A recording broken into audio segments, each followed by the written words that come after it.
Decided is कि section A के पहले आज हम ना छोटे क्वेश्चंस काफी सारे कर लेते हैं, उसके बाद जो है will move on to you know longer questions of section A. So I think we had kind of done 18. अब मैं 17 पे जा रहा हूँ. एक मैंने निकाल लिया जी अपना वेरिएंट मार्च का. दूसरा मैं खोल रहा हूँ जी अपना अच्छा मेरी स्क्रीन शायद शेयर नहीं है, आप लोगों को नजर नहीं आ रही ना? नहीं सर, नहीं नजर आ रही है. मैं भी अभी शेयर कर देता हूँ जी, एक सेकंड मेरा बेटा. दे अब इंशाल्लाह आपको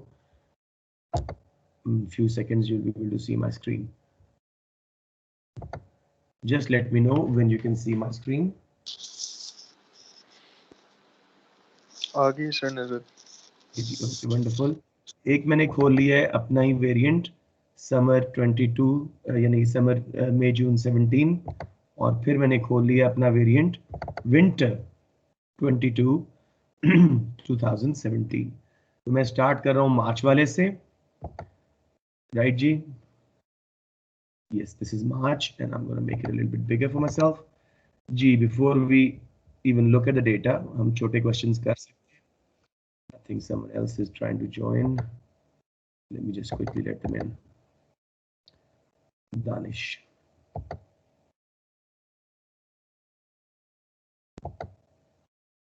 अस्सलाम वालेकुम दानिश.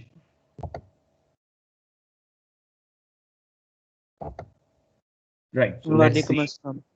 वालेकुम अस्सलाम जी. ये हमने क्वेश्चन किया तो नहीं हुआ था मेरा बेटा? मुझे लगता है ये किया हुआ है. ये मैंने नहीं किया. नहीं याद आ रहा? चले ठीक है जी. अच्छा, इसमें मैं आपको ना थोड़ा सा बस जस्ट बता देता हूँ इसकी केस स्टडी की. टाइम हम जरा बचाते हैं, छोटे क्वेश्चन पहले करते हैं.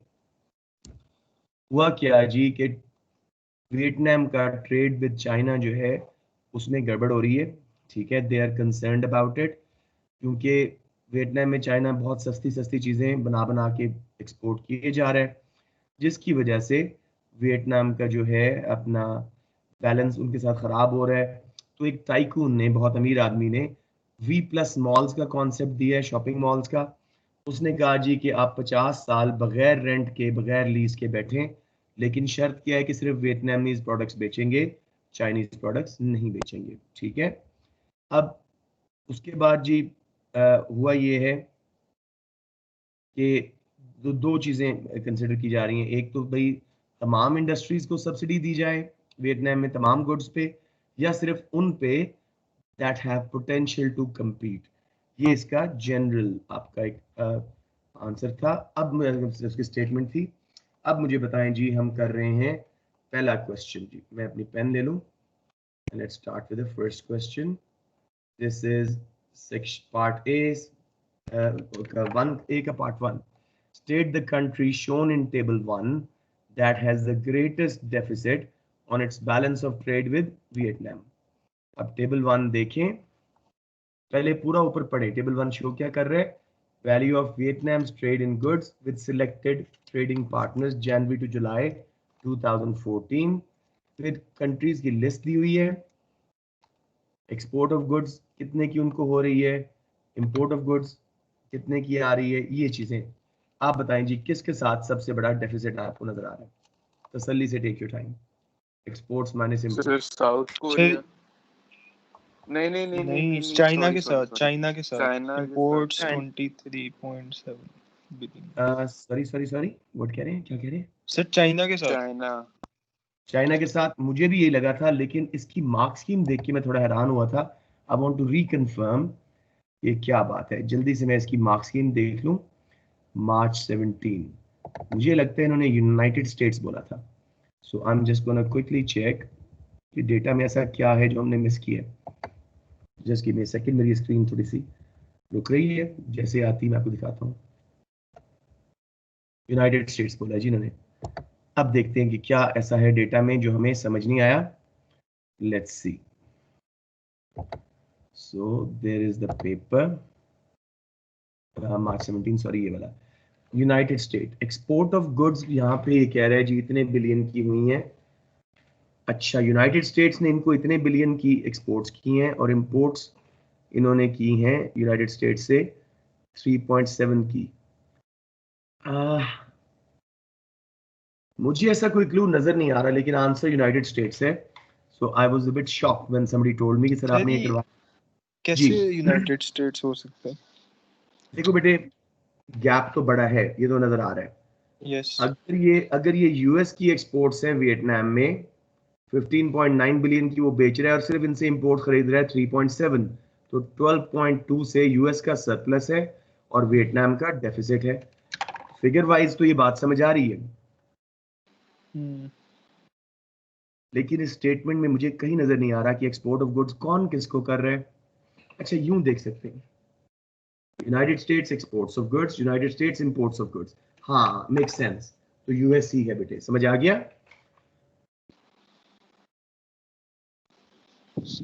हाँ जी सर, आ गया। सर मुझे नहीं समझ आ रहा, एक बार और बता दें। सही कह रहे हो, ये मुझे भी समझ नहीं आया था। मैंने जब देखा है, करवाया बच्चों को, बच्चों ने कहा सर आपने वो गलत करवाया। मुझे भी समझ नहीं आया। देखो बेटे, अब इसको मैं इस तरह इंटरप्रेट कर रहा हूँ कि उसने क्या लिस्ट किया हुआ है, कंट्री यूनाइटेड स्टेट्स, एक्सपोर्ट कर रहा है यूएस 15.9 बिलियन का माल और इंपोर्ट कर रहा है यूएस फ्रॉम वियतनाम सिर्फ 3.7 का, तो 12.2 बिलियन से यूएस सरप्लस में है और वियतनाम डेफिसिट में है। समझ आ गया? हाँ, इस तरह करके उन्होंने इंटरप्रेट करवाया इसको, लेकिन लिखना चाहिए था export of goods to Vietnam, something like that. ऊपर कुछ ऐसी हेडिंग नहीं है, राइट? सो खैर, it's one of those things जब कभी सीआई में थोड़ी सी गड़बड़ हो जाती है। यू अंडरस्टैंड दिस नाउ जी? यस।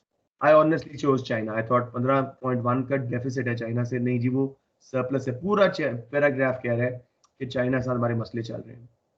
चलिए जी, लेट्स मूव ऑन। सर वैसे सही है कि वियतनाम का डेफिसिट ही होगा, क्योंकि उन सबसे ज्यादा यूनाइटेड स्टेट्स से उनको एक्सपोर्ट कर रहा है और वो बात आपने सोची है, सही कह रहे हो, बिल्कुल सही कह रही है, ट्रेड उनसे ज्यादा है, बिल्कुल सही कह रहे हो। तो अब आ गया जी, ये तो अब आप सबको आना चाहिए जी। Identify 3 other components of balance of payments that would allow you to calculate the current account balance of Vietnam with that country. Current account के 4 हिस्से हैं, एक उसने दे दिया ट्रेड इन गुड्स आपको, बाकी इससे कोई क्या बोल। Trade in services. हाँ, आपको भी पता है? यस सर, पता है। Trade in services, primary income transfer, secondary income transfer. Perfect जी। तो ये तो 4 मार्क्स, पहला वाला अगर घट भी जाता 3 मार्क्स आपके पक्के थे। अब जी ये क्वेश्चन भी हम क्लास में कर चुके हैं। Explain any 2 factors that would determine the impact of China's decision to devalue yuan upon Vietnam's trade with China. China ने उन्होंने स्टेटमेंट में लिखा है कि अपनी करेंसी को डीवैल्यू किया है। कौन से फैक्टर्स डिटरमिन करेंगे कि वियतनाम की ट्रेड पे क्या असर पड़ेगा? सर ये हो सकता है कि वियतनाम चाइना से ज्यादा इंपोर्ट करेगा। ये तो है ना, इफेक्ट नहीं है, ये तो इफेक्ट है ना, वो फैक्टर्स कह रहा है। देखो, चाइनीज करेंसी, चाइना ने अपना एक्सचेंज रेट मेरा बेटा डाउन किया है, वो तो ऑटोमेटिकली एक्सपोर्ट्स चाइना की सस्ती हो गई, वियतनाम से जो इंपोर्ट कर रहे हैं महंगी हो गई, तो वियतनाम का डेफिसिट तरफ जाने का खतरा है। वो कह रहा है कौन से फैक्टर्स ये बात डिटरमिन करेंगे। हम ये क्वेश्चन कर चुके हैं, कौन कौन से फैक्टर्स डिटरमिन करते हैं मेरा बेटा, कई दफा कर चुके हैं, बताओ मुझे।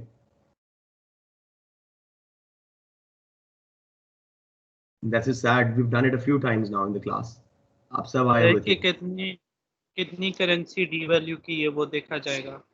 अच्छा, मैंने आपको कुछ खास फैक्टर्स करवाए हुए हैं। डेप्रिसिएशन के रिजल्ट में कोई इफेक्ट आता है बेटे,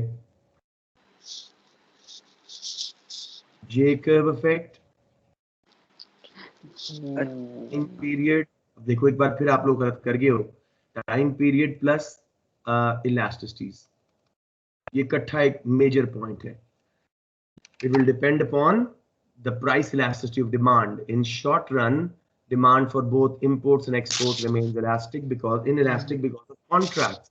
तो शॉर्ट रन में चाइना की करेंसी नीचे जाने के बावजूद उनकी एक्सपोर्ट्स की डिमांड इतनी नहीं बढ़ेगी, ठीक है, और वियतनाम की इंपोर्ट्स की डिमांड चाइना इतनी कम नहीं कर सकेगा, कॉन्ट्रैक्ट साइन हुए, तो वक्ती तौर पे वियतनाम का सरप्लस और ज्यादा हो जाएगा।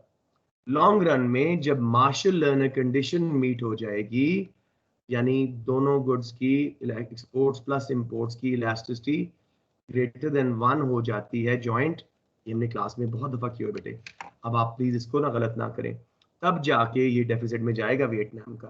फिर होता है जी inflation rate, other offsetting factors, protectionism कर रहे हैं कि नहीं। वो ये नहीं कह रहा कि चाइना की करेंसी की डीवैल्यूएशन से जो है वियतनाम पे क्या असर पड़ेगा। वो कहते हैं जी कौन से 2 फैक्टर हैं जो डिटरमिन करेंगे इस बात को कि चाइना के ऊपर या वियतनाम की ट्रेड पे क्या असर आने वाला है। अब बात समझ आ रही है या दोबारा बता दूं? Boys come on tell me. आ रही है सर। दानिश को तो आ गई है। अब्दुल्ला आपको? सर मुझे भी आ ही गई है। बेटे हमने 4-5 क्वेश्चन किए हैं बोर्ड के ऊपर। जब भी वो कहे 2 फैक्टर या फैक्टर्स कौन से डिटरमिन करेंगे कि करेंसी डेप्रीशिएट हुई है या अप्रिशिएट हुई है, डी वैल्यू या रीवैल्यू हुई है, उसका इफेक्ट करंट अकाउंट पे क्या आएगा। एक तो सिंपल क्वेश्चन है ना, अब मैं आपसे वो पूछ रहा हूँ, China devalues its currency, how will it affect Vietnam's trade. उसका सिंपल आंसर है जी कि Chinese exports will become cheaper, Vietnam will buy more export from China and Vietnam's goods will become expensive, China will import less from Vietnam, Vietnam's current account will become deficit। ठीक है ना। लेकिन ये तो simple कौन से factor determine करते हैं, तो इसमें time period, PD, Jacob effect, Marshall Lerner condition, फिर इन्फ्लेशन रेट। चाइना ने अपनी करेंसी को डीवैल्यू किया लेकिन उधर इन्फ्लेशन ज्यादा हो गई तो चाइनीज चीजें सस्ती नहीं लगेंगी, ना ही वियतनाम की चीजें चाइनीज को महंगी लगेंगी, तो करंट अकाउंट जो वियतनाम का है वो डेफिसिट में नहीं जाएगा। फॉलोइंग इट बेटे, इस तरह करके इसको करना होता है। प्लीज अब ये याद रखिएगा, फैक्टर्स थे, not what will be the effect. Clear हो गया? अच्छा, इसकी एक मिसाल सुन लो। जैसे अगर मैं आपसे पूछता हूँ what will be the effect of corona on a patient, तो आप मुझे बताएंगे जी फीवर होगा उसको, ब्रीदिंग में प्रॉब्लम होगी, स्मेल सेंस चली जाएगी, ये उसका ब्रीदिंग पीरियड है, इतने अरसे बाद वो ठीक हो सकता है। ठीक है ना। मैं कहूँ कौन से फैक्टर्स डिटरमिन करेंगे उसको कोरोना होगा कि नहीं, तो आप मुझे क्या बताएंगे जी? अगर उसने मास्क लगाया हुआ था या नहीं, सोशल डिस्टेंसिंग कर रहा था कि नहीं, हैंड वॉश कर रहा था कि नहीं। अब ये फैक्टर्स कितने डिफरेंट हो गए हैं फ्रॉम इफेक्ट्स ऑफ कोरोना। कुछ बात समझ आ रही है? Yes sir. हाँ, तो डीवैल्यूएशन के उसने पूछा कौन से फैक्टर डिटरमिन करेंगे कि जो चाइना ने अपनी करेंसी को डीवैल्यू किया है उसका वियतनाम की ट्रेड पे क्या असर पड़ेगा। वो होते हैं जे कर्व। शॉर्ट रन में डिमांड इनइलास्टिक होती है एक्सपोर्ट्स और इंपोर्ट्स की। करेंसी डीवैल्यू होने के बावजूद, चाइनीज एक्सपोर्ट सस्ती होने के बावजूद उनकी डिमांड इतनी नहीं बढ़ेगी, कॉन्ट्रैक्ट साइंड है ऑलरेडी। चाइना वियतनाम से इंपोर्ट्स कम नहीं कर सकेगा महंगी होने के बावजूद, क्योंकि कॉन्ट्रैक्ट साइंड है वियतनाम के साथ। लॉन्ग रन में जब दोनों गुड्स की इलास्टिसिटी एक्सपोर्ट्स एंड इंपोर्ट्स की ग्रेटर देन 1 हो जाएगी, मार्शल अर्नर कंडीशन मीट हो जाएगी, तब जाके इसका करंट अकाउंट डेफिसिट में जाएगा वियतनाम का। फिर इन्फ्लेशन रेट पे भी डिपेंड करेगा, और अगर वियतनाम ने अपनी करेंसी को डीवैल्यू कर दिया उस पर भी डिपेंड करेगा। नाउ यू गॉट इट बच्चों? प्लीज लेट मी नो अगर ये क्लियर कर समझ आ गया, वरना इसको दोबारा कर लेते हैं बिकॉज़ यस सर। जी सर आ गया। ठीक है सर एक दफा ओवरव्यू दे दें, अभी मुझे Sorry? कंप्लीटली नहीं समझ। एक दफा ओवरव्यू दे दें सर। हमने बहुत डिटेल में 4 बार किए क्लास में, चलें अभी दोबारा देख लो बेटे। चाइना ने हाँ, सर, अपनी करेंसी कैसे होगा? युआन को नीचे की है। असूलन क्या होना चाहिए, एक्सपोर्ट्स चाइना को कि जो है वो सस्ती हो जाएं, उनकी डिमांड बढ़ जाए, इंपोर्ट्स उसको वियतनाम से महंगी लगें, उनकी डिमांड गिर जाए, वियतनाम का डेफिसिट हो जाए, चाइना का सरप्लस हो जाए। लेकिन ये किस चीज पे डिपेंड करता है? पीडी पे। शॉर्ट रन में demand for exports and imports दोनों इनइलास्टिक होती हैं। सस्ते होने के बावजूद चाइना की एक्सपोर्ट्स इतनी नहीं बढ़ेंगी, और महंगी होने के बावजूद वियतनाम की इंपोर्ट्स वो कम नहीं खरीद सकेगा, कॉन्ट्रैक्ट साइन है। तो वक्ती तौर पे वियतनाम का बैलेंस और सरप्लस में जाएगा। लॉन्ग रन में जब डिमांड इलास्टिक हो जाएगी for both exports and imports, यानी मार्शल लर्नर कंडीशन मीट हो जाएगी, उस वक्त वियतनाम का डेफिसिट शुरू हो जाएगा, क्योंकि उसकी इंपोर्ट सब महंगी हो गई थी चाइनीज करेंसी नीचे होने की वजह से उसको चाइना की एक्सपोर्ट सस्ती लग रही थी। इसके अलावा इन्फ्लेशन रेट इन चाइना, अगर उसने करेंसी डीवैल्यू की है लेकिन इन्फ्लेशन रेट बढ़ गया है तो उसकी चीजें सस्ती नहीं लगेंगी वियतनाम वालों को, ना ही वो वियतनाम से इंपोर्ट कम कर सकेंगे। समझ आ गई? फिर अगर वियतनाम खुद अपनी करेंसी को डिवैल्यू कर दे तो तब भी ऐसा काम नहीं होगा। आप समझ आ गया बच्चों? Yes sir. I hope so जी, because this is something we worked on a few times कि डायरेक्ट इफेक्ट क्या है और फैक्टर्स हैं जो वो कौन से हैं जो डिटरमिन कराते हैं इस बात को। Welcome to class Talal. Thank you sir. Sir आपने वो पेपर चेक कर लिया? नहीं सर, वो पेपर मिल नहीं रहे मुझे। आप वाले तो सेक्शन ए जो मैं ले गया था वो तो मैंने कर दिए थे उसी वक्त और आपका बहुत अच्छा था, लेकिन दूसरे वाले सर राशिद ने रखे थे उसी रजिस्टर में। अब रजिस्टर में भी नहीं थे, मैं दोबारा देखता हूँ मेरी गाड़ी में कहीं ना पड़े, और I really want to check them. जो सेक्शन 20 आप लोगों ने मुझे दिए थे, सेक्शन ए का तो मैं रिजल्ट शेयर कर दूंगा, लेकिन सेक्शन 20 मुझे नहीं मिल रहा है। इंशाल्लाह आज मिल जाएंगे तो मैं आपको चेक करके बता दूंगा।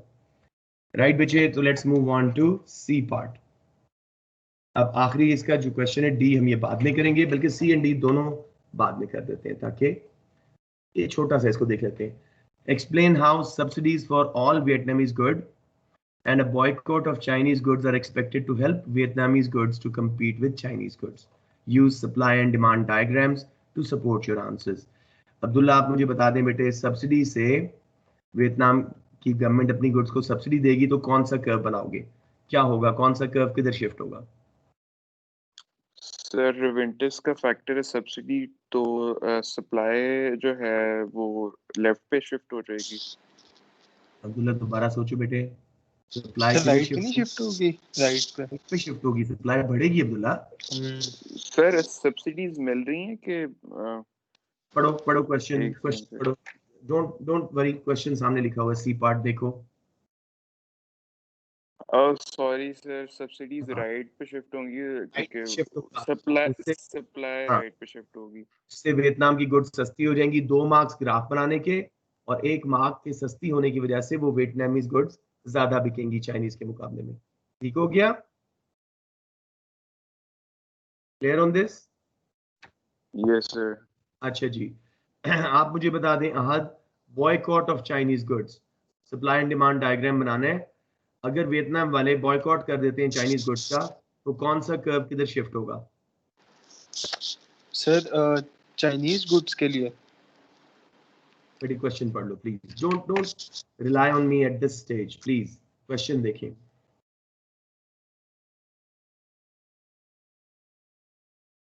सर मैं बताऊं? एक minute Danishat, I know you know it, मैं इसलिए आपसे नहीं पूछ रहा, I just get to you later. Ahad क्या हो रहा है देखो तसल्ली से, कौन सी गुड्स को क्या अफेक्ट आ रहा है, क्वेश्चन जरा एक बार समझो। सर जो चाइनीज गुड्स हैं उनकी डिमांड वियतनाम में नहीं होगी क्योंकि वो उन पर बॉयकॉट लगा हुआ है। कम हो जाएगी, बहुत अच्छे, डिमांड कर्व को लेफ्ट पे शिफ्ट कर दोगे। लेफ्ट ठीक पे है, शिफ्ट करेंगे ये। हाँ, और वियतनामीज गुड्स ज्यादा बिकेंगी क्योंकि अब वो आ नहीं रही वहां पे चाइनीज। यस क्लियर हो सर। गया? ये 2 तरीके यस। प्रोटेक्शन के करवाए। मेरे ख्याल सबको क्लियर हो गया। 4 मार्क्स ड्राइंग के, 2 मार्क्स एक्सप्लेनेशन के। जुनेद आपको क्लियर है मेरा बेटा? जी सर, ये तो आपने करवाया है, क्लियर है सर।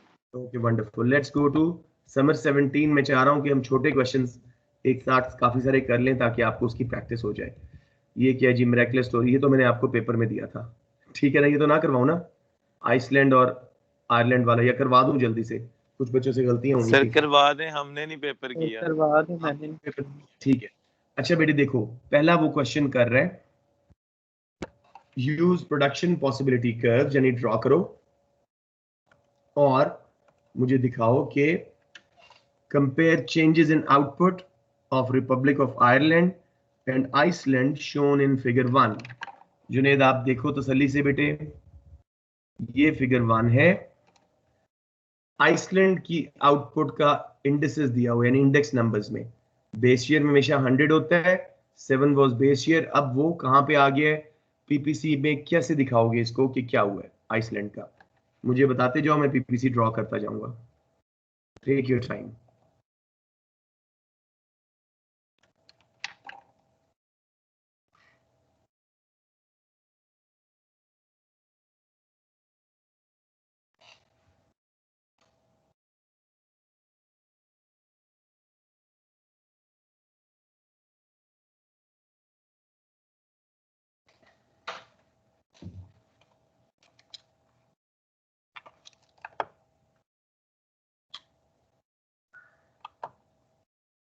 जी जुनेद,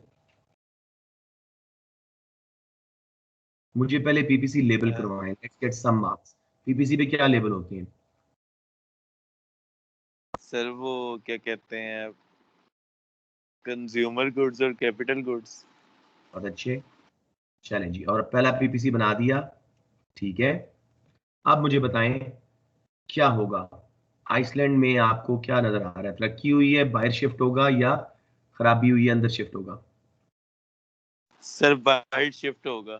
शाबाश, दिस इज इट जी। ए बी पे था, सी डी पे चला गया।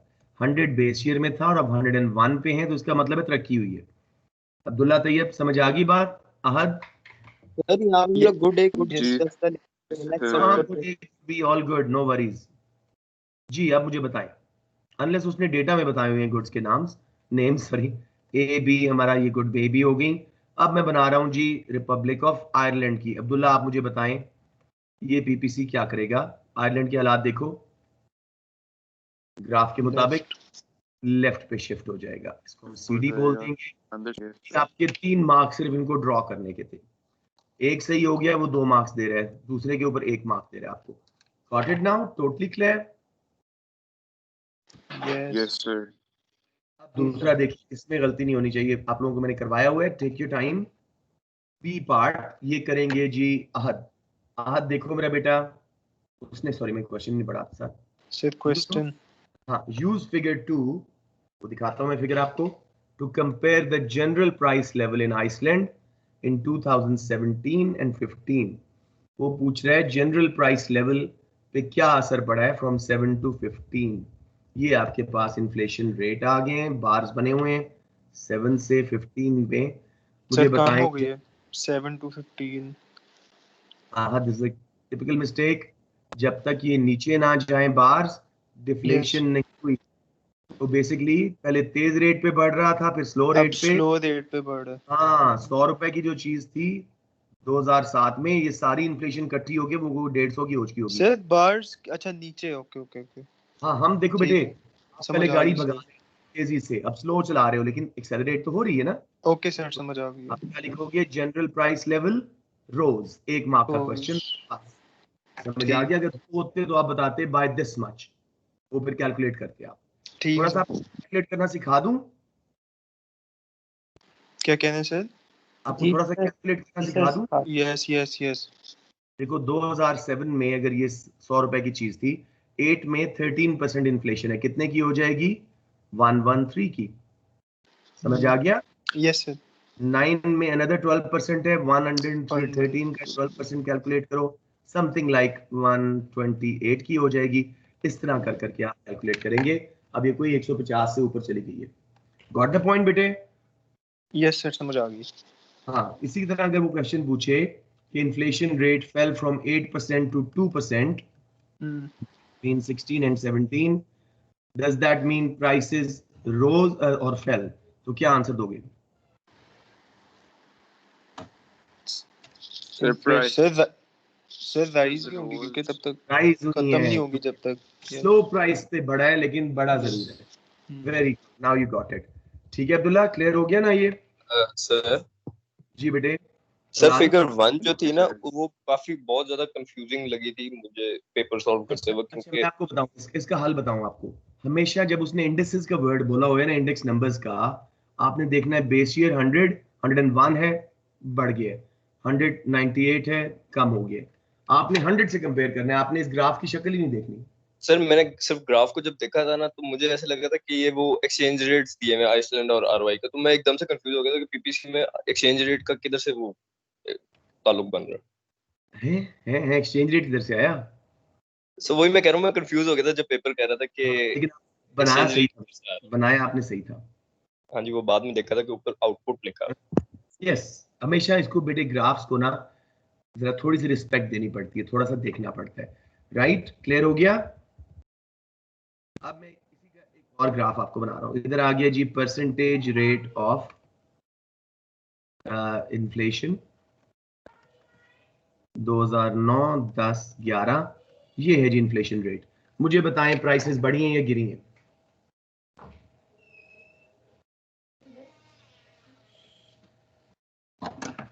बढ़ गई हैं। बढ़ गई है, इसके पीछे only means at a slower speed.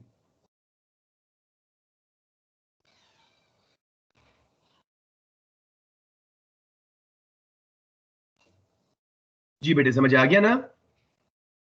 किसी को ना आया हो तो प्लीज पूछ ले, हो सकता है एग्जाम में ऐसा क्वेश्चन आ जाए।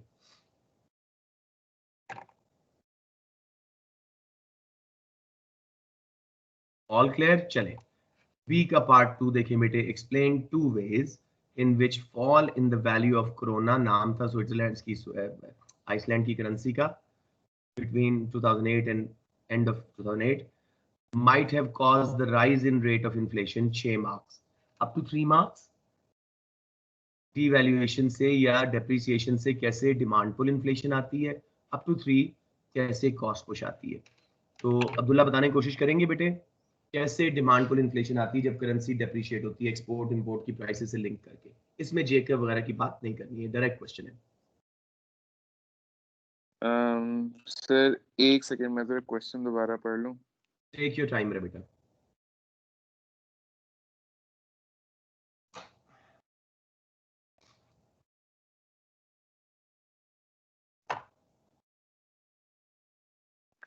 Sir demand pull inflation sir x minus m जो है वो इंक्रीज कर तसल्ली से इसकी बताओ वजह स्टेप से by step. Inflation. Depreciation will make exports cheaper, their demand will rise, yes will make and due imports to expensive, their demand will expensive fall, export revenue will sir. rise, import expenditure will fall, aggregate demand will rise due to increase in x minus m, and as a result demand pull inflation will occur। Simple, ठीक है ना? जी sir. Abdullah थोड़े से sir तुम क्या down चीज मुझे समझ नहीं है सर।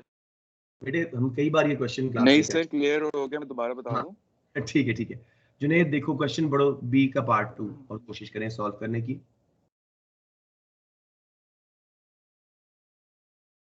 हेलो वालेकुम जी सलाम। सर मैं कह रहा हूँ।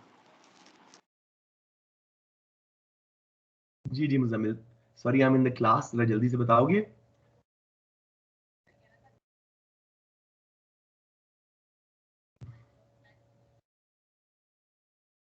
अच्छा मैं आपको कॉल करता हूँ क्लास के बाद, ठीक है? ओके ऑल राइट बेटे, ऑल राइट। जी सॉरी, गो अहेड बच्चों, सॉरी। जी जुनेद। सर नहीं कोई सर थोड़ा सा क्लियर नहीं हो रहा सर। आप आपको मैं जो हिंट दे रहा हूँ आप बताओ कि कोरोना की वैल्यू कम हुई है, डेप्रीशिएट हुआ है कोरोना करेंसी जो है आइसलैंड की, उससे एक्सपोर्ट प्राइसेस पे क्या असर पड़ेगा आइसलैंड की, उनकी डिमांड पे क्या असर पड़ेगा, पहले ये मुझे कम बताओ। हो जाएंगी। हाँ बोले हैं जुनेद, आप बोलें, सर कम हो जाएंगे। आगे बोलें, उनकी डिमांड पे क्या असर पड़ेगा। सर डिमांड भी कम हो सर डिमांड ज्यादा हो जाएगी। सॉरी जूनी क्या कर रहे हैं लास्ट मिनट में। देखो करेंसी डीवैल्यू हुई है, उसकी डिमांड बढ़ेगी, एक्सपोर्ट्स की सस्ती हो गई, उससे एक्सपोर्ट से पैसा रेवेन्यू ज्यादा आएगा। आप मुझे बताओ हमारी करेंसी नीचे गई है, इंपोर्ट्स हमें क्या लगेंगी, महंगी या सस्ती? सर महंगी लगेंगी। और डिमांड फॉर इंपोर्ट्स क्या होगी? सर डिमांड फॉर इंपोर्ट्स कम हो जाएगी। और इंपोर्ट एक्सपेंडिचर पे क्या असर पड़ेगा? सर वो भी कम हो जाएगा।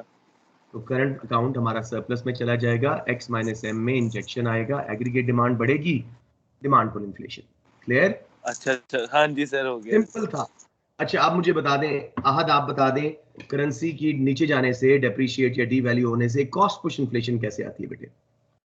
कॉस्ट पुश इन्फ्लेशन इज जब कॉस्ट ऑफ प्रोडक्शन बढ़ती है, cost of inputs, wages, raw materials वगैरह बढ़ते हैं, सर उससे अगर सप्लाई हमने बाहर से रॉ मटेरियल्स इंपोर्ट करने होंगे तो उसकी प्राइसेस ज़्यादा होंगी। यस उससे सर। हमारी फर्म्स की कॉस्ट ऑफ प्रोडक्शन बढ़ेगी, ठीक है? Yes sir, cost of production ज़्यादा होगी, फिर महंगी एग्रीगेट चीज़ें सप्लाई बिकेंगी। बढ़ेगी और कॉस्ट पुश इन्फ्लेशन, ठीक है ना? Yes sir. Good enough. अब देखिए अब्दुल्ला वही question, explain the factors that determine whether the devaluation of currency such as Icelandic krona would turn a current account deficit into surplus। इसमें वही फैक्टर्स आ गए जी, PD, time period, short run, long run, और फिर martial learner condition, ये factors हैं जो determine कराते हैं करेंसी। पहले तो स्ट्रेट फॉरवर्ड क्वेश्चन था ना कि डीवैल्यूएशन से क्या होगा करंट अकाउंट पे, क्यों डिमांड पुल या कॉस्ट पुश इन्फ्लेशन आएगी। अब क्वेश्चन उसने पूछा कि क्या डेफिसिट सरप्लस में बदलेगा। इवेंचुअली यस, लेकिन अभी शॉर्ट रन में डिमांड इनइलास्टिक है, एक्सपोर्ट्स और इंपोर्ट्स की कॉन्ट्रैक्ट साइंड है, वक्ती तौर पे डेफिसिट बढ़ेगा। लॉन्ग रन में जब मार्शल लर्नर कंडीशन मीट हो जाएगी और दोनों की डिमांड ग्रेटर देन 1 हो जाएगी, इलास्टिक हो जाएगी, तब जाके डेफिसिट से सरप्लस में कन्वर्ट होगा। इन्फ्लेशन रेट एक और फैक्टर है। हमारी करेंसी नीचे गई है, लेकिन इन्फ्लेशन रेट अगर बढ़ गया है तो हमारी चीजें बाहर वालों को सस्ती नहीं लगेंगी, ना ही हमें इंपोर्ट्स महंगी लगेंगी, तो करंट अकाउंट डेफिसिट से सरप्लस में नहीं जाएगा। समझ आ गया मेरा बेटा अब्दुल्ला कैसे इसको फैक्टर्स की बात जब वो करता है ना कि वो डिटरमिन जी कर रहे हैं। सर आ गया। Yes yes. अब एक आखिरी पेपर देखते हैं और फिर हम इनके लॉन्ग क्वेश्चन की तरफ आने की कोशिश करते हैं। विंटर 22 मेरे ख्याल से मैंने सी पार्ट में ही गलती कर दी थी एग्जाम में, लाइक आपने पेपर में। गलती की थी बिल्कुल। आपके कम मार्क्स थे, लेकिन it was still not bad, it was a good attempt. जो आपने लिखा था अच्छा लिखा था। जापान इकोनॉमिक डिफिकल्टीज और डेटा है, शुक्र है। Let's see the first question जी। अच्छा, दानिश से मैंने आज कुछ भी नहीं पूछा, दानिश से पूछते हैं। दानिश मेरा बेटा बता दो मुझे, use table 1 to identify 2 periods when consumer price index fell in Japan। ये है जी टेबल आपके सामने, कब कब कंज्यूमर प्राइस इंडेक्स गिरी है। कोई 2 पीरियड्स आपने आइडेंटिफाई करने। सर आई थिंक 2013 जून में, क्योंकि बहुत वो अच्छे, 100 100 से और 98। और 2013 दिसंबर में, क्योंकि सर दूसरों से वो शायद कम है, इस वजह से। ना मेरा बेटा ना, अपने से देखना है, हर साल का देखना है। 13 जून से दिसंबर में बढ़ी है फिर ठीक है। बढ़ी है, फिर सेम रही है अच्छा, कंज्यूमर प्राइस इंडेक्स। 2015 दिसंबर में सर, दिसंबर। यस, तो आपने भला किस तरह इसको बताना था। The consumer price index fell between June 10 and June 13, then June 15 and December 15। ठीक है, 2 पीरियड्स उसने बोला था। आप डायरेक्टली भी बता दें June 13 December 15, मार्क दे देगा, लेकिन बेहतर है उसने पीरियड बोला है तो पीरियड बोले पूरा। किसी को समझ ना आया हो, हाथ क्लियर हो रहा है बेटे। 2 पीरियड्स में इंडेक्स गिरी है, 100 से यस सर, समझ आ 99.8 रही है। की, और फिर 103.7 से माइनर सा गिरा है 103.6। समझ आ गया मेरा बेटा, ये 2 पीरियड से जब Yes. इंडिपेंडेंस आई है। राइट मेरा बेटा, सबको क्लियर है। सर एक दफा और बता दो, मेरा इंटरनेट डिस्कनेक्ट हो गया और था। फैजान देखो, मैं इधर फिगर्स लिख रहा हूँ। 2010 में मैं जो वो करवा रहा हूँ जो जहाँ पे गिरी है 100 था, और 2013 जून तक कितने पे आ गई है 99.8, 0.2 से हमारा इंडेक्स गिरा है। तो इस पीरियड में कंज्यूमर प्राइस इंडेक्स गिरी है। और फिर नीचे देखो 15 में कितनी थी 103.7, और दिसंबर 15 में 103.6, इधर 0.1 से इंडेक्स नंबर हमारा गिरा है। Got it Faizan? Yes sir. Straight forward है। तो कोई कंफ्यूजन है तो बताओ मुझे। सर ये क्वेश्चन क्या था सर, मेरा इंटरनेट लाइक बंद हो गया था। ओके ओके, इसलिए मसला हो रहा है। क्वेश्चन बहुत सिंपल जी। था, ये देखो, use table 1 to identify 2 periods when the consumer price index fell in Japan।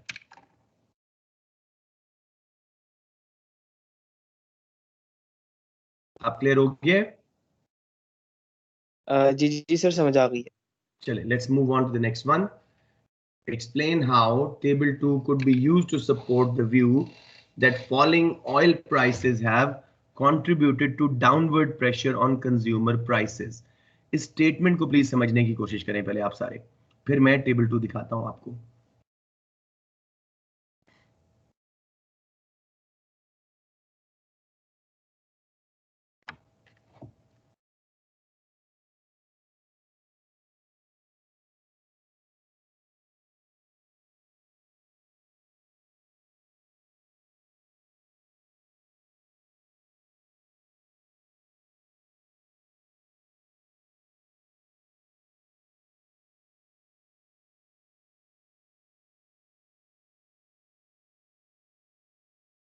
नहीं समझ आ रहा किसी को भी?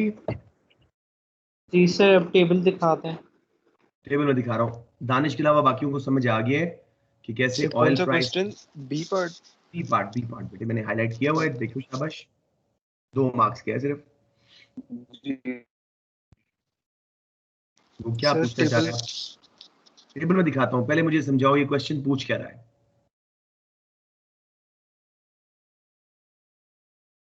ऑयल प्राइसेस गिर रही हैं, उसकी वजह से क्या आ रहा है? Downward pressure. यानी प्राइस लेवल गिर रहा है, कंज्यूमर प्राइसेस गिर रही हैं। कैसे टेबल कंज्यूमर का फायदा होगा। हाँ अभी देख फायदा होगा, हमने ये नहीं देखना कि इफेक्ट क्या उसने क्या है। ये अच्छा, टेबल ओके। कैसे शो कर रहा है कि जी डाउनवर्ड प्रेशर है प्राइसेस के ऊपर। अब देखो कौन कौन सी कैटेगरी इनमें से जिसकी ईयर ऑन ईयर प्राइस गिर रही है, माइनस में फिगर्स हैं, ठीक है, इंडेक्स नंबर के परसेंटेज वाइज सॉरी प्राइसेस गिर रही हैं, कौन कौन सी कैटेगरी में, पहले वो आइडेंटिफाई करो, फिर सोचो किस किस में ऑयल यूज होता है। पहले मुझे सिर्फ कैटेगरीज के नाम बता दें जिनकी प्राइसेस गिर रही हैं percentage wise. Housing, fuel, light, and water charges और ट्रांसपोर्ट एंड कम्युनिकेशन। किस में, इनमें से किस में आप मुझे बताएं ऑयल यूज होता है? Fuel and transport. Fuel, light and water में और ट्रांसपोर्ट एंड कम्युनिकेशन में ऑयल यूज होता है। ऑयल सस्ता हुआ तो ये चीजें भी सस्ती हो गई बिकॉज ये उनका रॉ मटेरियल था इन अ वे। समझ आ गई बात? यस। किसी को ना आई हो? सबको क्लियर है? अब अगला क्वेश्चन जो समझ नहीं करें, आई। अब्दुल्ला क्या समझ नहीं आई था? Sorry sir, sorry. No worries कोई बेटे, it's all right. Transport and communication, गाड़ियों में क्या डलता है? Oil sir. पेट्रोल, उससे निकलता है ऑयल। तो इनका अगर रॉ मटेरियल सस्ता हुआ है तो कॉस्ट ऑफ प्रोडक्शन कम, इसलिए प्राइसेस नीचे आई हैं। समझ आ गया? ठीक है जी फ्यूल, सर, लाइट, जी वाटर आ गया। चार्जेस, इन सब के लिए ऑयल चाहिए, वो सस्ता हुआ तो उनकी प्राइसेस नीचे हुई हैं। All clear? ठीक है सर। हाँ जी। Let's now quickly erase this all. जो सेकंड पार्ट है ना, I was kind of hoping कि ये क्वेश्चन हम कर सकें, बस ये जरा इंटरेस्टिंग है। Let's see who is able to do it. C part जी, इसमें वो क्या कह रहा है आपको? With reference to year on year price changes shown in table 2, उसी टेबल पे वापस जाओ। Explain which category of spending had the greatest impact on the real income of the average household in Japan in 2015। तसल्ली से पहले question 2-3 बार पढ़ें and understand what it is, फिर हम टेबल पे जाएंगे।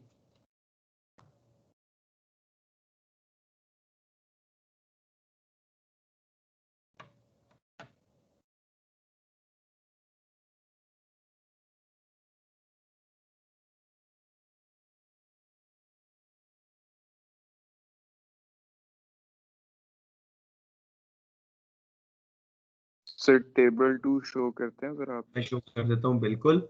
रियल इनकम क्या होती है? Real income is the purchasing power, बढ़ना या कम होना। अब देखो बेटे, कैटेगरीज ऑफ स्पेंडिंग उसने आपको दे दी हैं, ठीक है। वो कहता है year on year price changes भी उसने आपको दे दी हैं और उनकी वेटिंग भी दे दी है, यानी कितना ज्यादा स्पेंड कर रहे हैं कंज्यूमर उसके ऊपर अपनी इनकम का। जितना बड़ा वेट उतना उनके ऊपर इफेक्ट ज्यादा आएगा। अब वो आपसे पूछ रहा है कि जी रियल इनकम जो जापानीज हाउस होल्ड की है, किस कैटेगरी ऑफ स्पेंडिंग में प्राइस चेंजेस की वजह से ज्यादा इफेक्ट आया है उनके ऊपर। तो मुझे बताएं, तसल्ली से देखें। Real income means purchasing power, कम या ज्यादा दोनों एक्सेप्टेबल है। सर मेरे ख्याल से फूड के ऊपर। फूड के ऊपर, क्योंकि सबसे बड़ी वेटिंग उसकी है, ऑल्दो उसका प्राइस चेंज इतना बड़ा नहीं है। ये हम कैसे कैलकुलेट करेंगे जी? 25.3 वेट है, इसका 2.4% कैलकुलेट करो। कोई बच्चा जल्दी से करे, आंसर दो मुझे। 25.3 का 2.4% जो प्राइस चेंज हुआ है, प्राइस बढ़ी है बेसिकली।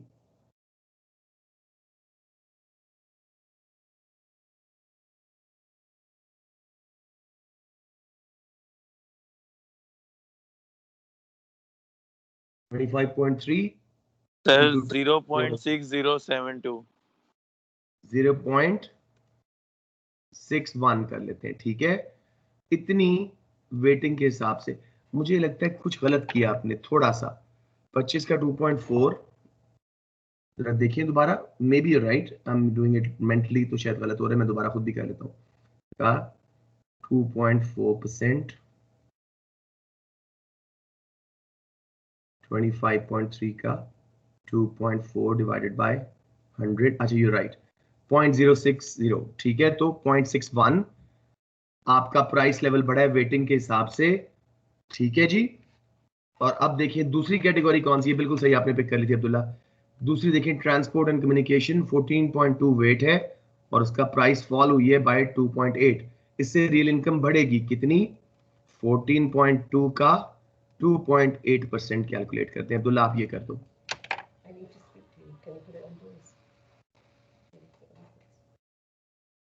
एक मिनट बच्चे, मैं जरा 1 मिनट के लिए अपनी माइक को म्यूट कर रहा हूं, आप लोग इसको देखते रहिएगा।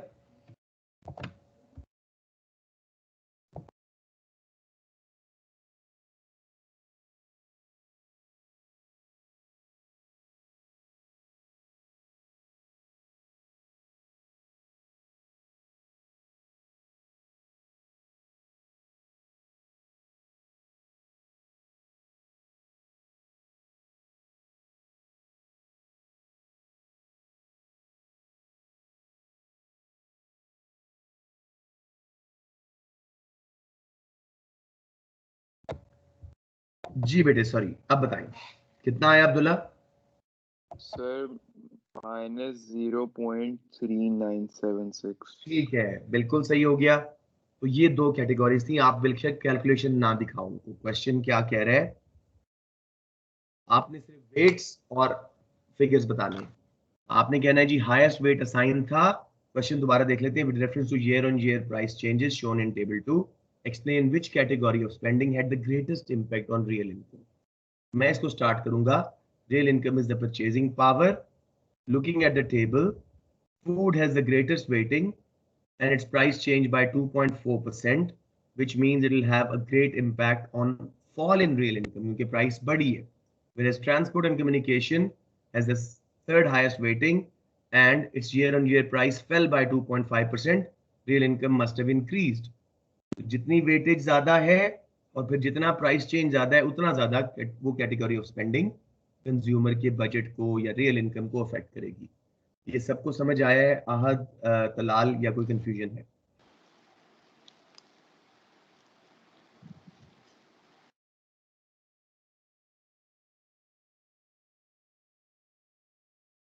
Guys please tell me.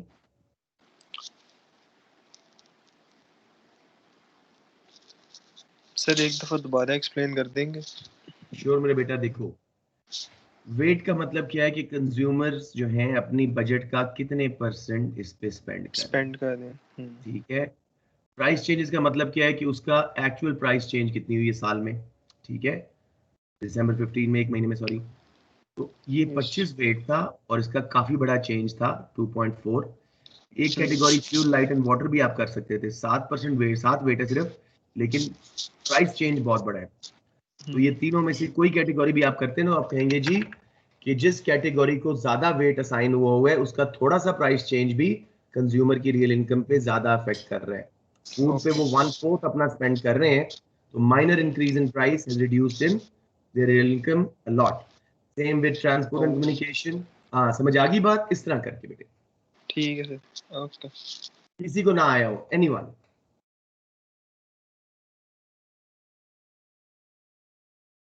Sir एक बार जरा दोबारा एक्सप्लेन कर दें। देखो बेटे, आपकी फैमिली फूड के ऊपर 1/4 अपना 25% खर्चा कर रही है। उसकी प्राइस थोड़ी सी भी बढ़ी ना, ये 2.5% बढ़ी है, तो आपके बजट पे मेजर इफेक्ट आएगा। आपकी परचेजिंग पावर बहुत कम आ जाएगी क्योंकि आप मेनली फूड पे स्पेंड कर रहे हो। तो आप कहेंगे food is the category with the highest wait assigned and a small rise of 2.4% will cause a greater fall in consumers real income purchasing power. Right मेरा बेटा? जी सर, अब आ गई समझ। आपके पास 100 रुपए, उसमें से 25 रुपए आप खाने पे लगा रहे हो। अगर खाना महंगा होता है तो आपका बजट ज्यादा जल्दी आउट होगा कंपेयर टू अदर थिंग्स, उस पर तो आप कम पैसा लगा रहे हो। समझ आ गया ना? जी सर।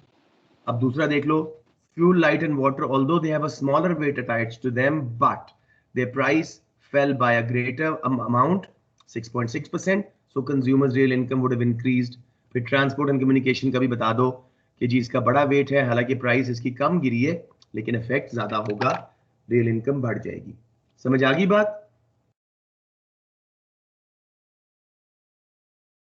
यस सर तो सर। इन तीनों को एक्सप्लेन करेंगे। सॉरी सॉरी सॉरी, सर तीनों को एक्सप्लेन करेंगे मैंने कहा।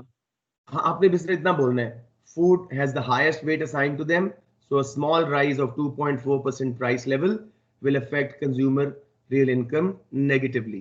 ठीक है? Fuel, light and water has a small weight, but its price fell by a lot. Hence, again, real income will rise by a greater amount. Transport and communication has a higher weight assigned, although its price fell by less, but real income will rise by more. इतनी सी बात। Clear हो गया? Yes sir. किसी को ना हुआ please बता दें।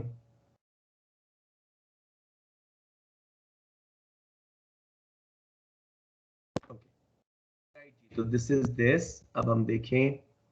हाँ अच्छा क्वेश्चन है, इसमें डेटा चाहिए था, मैं आपको बता दूंगा।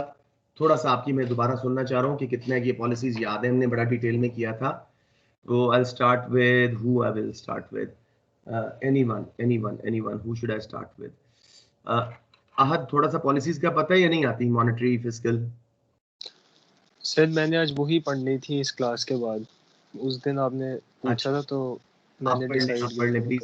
Yes sir. अब्दुल्ला के ग्रुप लेते हैं। अब्दुल्ला तो ये बताएं मुझे, explain whether expansionary monetary policy is likely to increase prices and help Japan to achieve its target inflation rate of 2%। Data में क्या लिखा हुआ है कि जापान में बहुत अरसे से डिफ्लेशन चल रही है, कंज्यूमर्स का कॉन्फिडेंस लो है, ठीक है, तो गवर्नमेंट को ज्यादा स्पेंडिंग करनी चाहिए, इंटरेस्ट रेट कम किए हैं सेंट्रल बैंक ने, तो एक्सपेंशनरी मॉनेटरी पॉलिसी अब की है, इंटरेस्ट रेट कम किए, उसका क्या इफेक्ट आएगा जापान की प्राइस लेवल पे? पहले तो सिंपल बता दो, मॉनेटरी पॉलिसी एक्सपेंशनरी होती क्या है, उससे प्राइसेस बढ़ने का चांस है, और फिर हम जापान पे लेके आएंगे। सर मैं आपको इंटरेस्ट रेट कम होने का वो ना बता दूं पहले। वही तो बताना है, बोले बोले बोले। सर कॉस्ट ऑफ बोरोइंग कम हो जाएगी इससे, बहुत अच्छे। और रिटर्न ऑन सेविंग भी कम हो जाएगी, उससे फिर और बोरोइंग उससे इंक्रीज हो जाएगी, कंजम्पशन भी इंक्रीज होगी due to this investment also.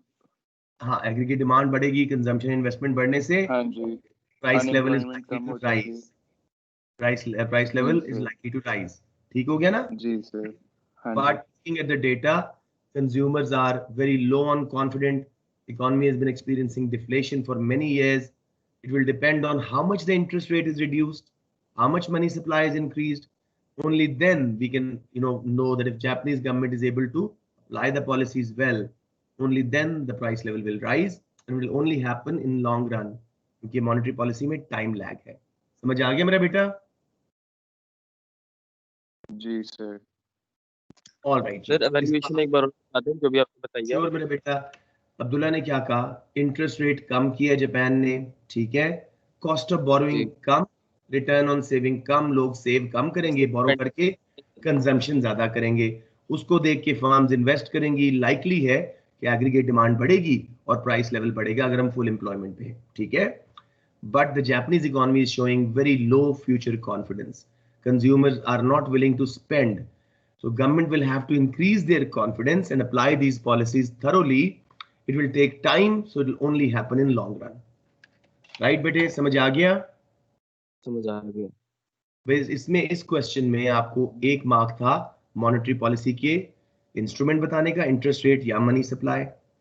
2 marks थे कैसे मॉनेटरी पॉलिसी एक्सपेंशनरी से आपकी एग्रीगेट डिमांड बढ़ती है और डिमांड पुल इन्फ्लेशन आती है, डिफ्लेशन कम होती है, प्राइस लेवल बढ़ता है, ठीक है। और फिर था कि इवैल्यूएशन के 2 मार्क्स और 1 कंक्लूजन का। इवैल्यूएशन में हमने कहा जी जापान में बहुत लो कॉन्फिडेंस, अगर आप ये पढ़ते डेटा तो आप देखते कि वो इनडायरेक्ट टैक्स लगने के बाद उन्होंने स्पेंडिंग कम कर दी थी, they're low on future confidence, तो लो कंज्यूमर कॉन्फिडेंस की वजह से शायद इन्फ्लेशन ना हो, शायद इन्फ्लेशन टारगेट ना पूरा हो। अगर गवर्नमेंट ने पॉलिसीज अच्छी तरह अप्लाई कर ली, शॉर्ट रन में नहीं लॉन्ग रन में हो जाएगा ऐसा।